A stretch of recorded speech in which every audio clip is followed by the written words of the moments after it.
Okay, so I want this set of notes to cover just briefly how to use Hypothesis. And Hypothesis is a web-based platform where you can break down, annotate, and highlight different websites, PDFs, readings, and other things that you would find on the internet in digital form.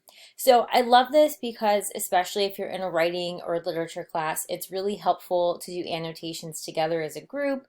It breaks it up from a standard just discussion board and gives you a space where you can go line by line, paragraph by paragraph. It's also a really good tool to use for your own research. If you're like me and you're reading a lot of articles and different pieces of information a lot of the times, then it can be really, really helpful to have Hypothesis to highlight and annotate, especially because we're doing so much digitally now.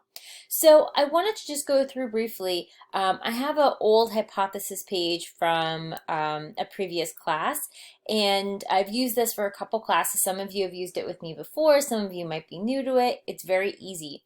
So one thing you're going to want to do is, at the beginning of the semester, is download Hypothesis to your computer. This works really well in Google Chrome. I will scroll down here and show you. It actually, you can put it right on your toolbar, so it becomes like a little extension and it's always there and running.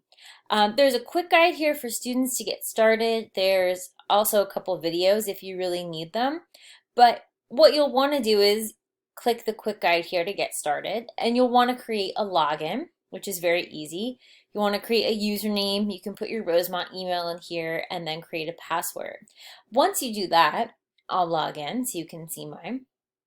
You'll have your username and you'll be assigned to groups. So these are all my classes. Pretty much all my classes have used Hypothesis before.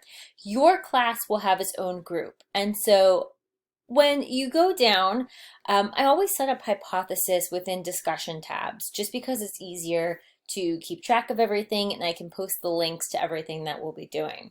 So you can always find them in there and they'll be labeled. So once you have Hypothesis created and downloaded and put on Google Chrome, which is by far the easiest browser that I recommend, this is where we'll be doing our annotations. So I'm going to use an old class to demonstrate. Anyone maybe who took African American literature with me in the fall of 2019, we used Hypothesis for a lot of our readings, which was great. So you can see on here, this is the group. It was in my group here, and you'd be invited to it, and all the class members were in here. And these were different texts that we annotated. So I'm going to bring one up here. I'm going to click on this poem, Tired by Fenton Johnson. And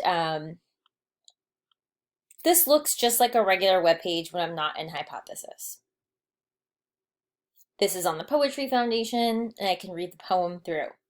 However, when I have Hypothesis enabled on here, and I'm in my class group, which I've been invited to, and you will be invited to your class group, then I can go in and see everyone's comments and annotations on here. To make an annotation, it's really easy. You highlight and click, and then you can type your comment in the box. You can reply to other people's comments, which is what we really want to do, so that we can start a conversation. You might just want to highlight something and then write a comment that you find is really important with it. Now, it's really, really crucial that you're always clicking and going through the directions that I've set up in each discussion. So you would want to subscribe to your group, and then you'd want to subscribe, and make sure you're going directly through the links I provide you for the poems. Why? Because if you don't do that, your poem, it'll just be in public view. And while that's not a bad thing, the problem is that it won't go into your regular class. Public view means anyone can go in and add to it.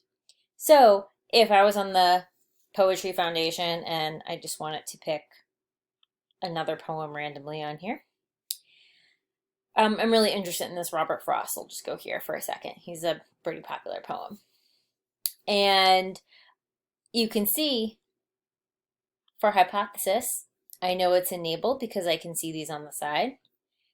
Click on a comment. I have no idea who this is. I can read their comment, but I'm in public view. However, when I switch back to my group, my class, you can see that there's no comments because it's one that we haven't started together. So you always want to make sure you're in your group and not in public, because I won't be able to see your annotations, and neither will your classmates then. So you'll want to make sure you're in a group. You can create private groups with friends, with family, for any type of document, any web-based platform that you really want to use with Hypothesis. It's quite easy. And then of course, same thing, you'll go through, annotate, type, post, and done. So it's a great, great, great tool to use collaboratively together.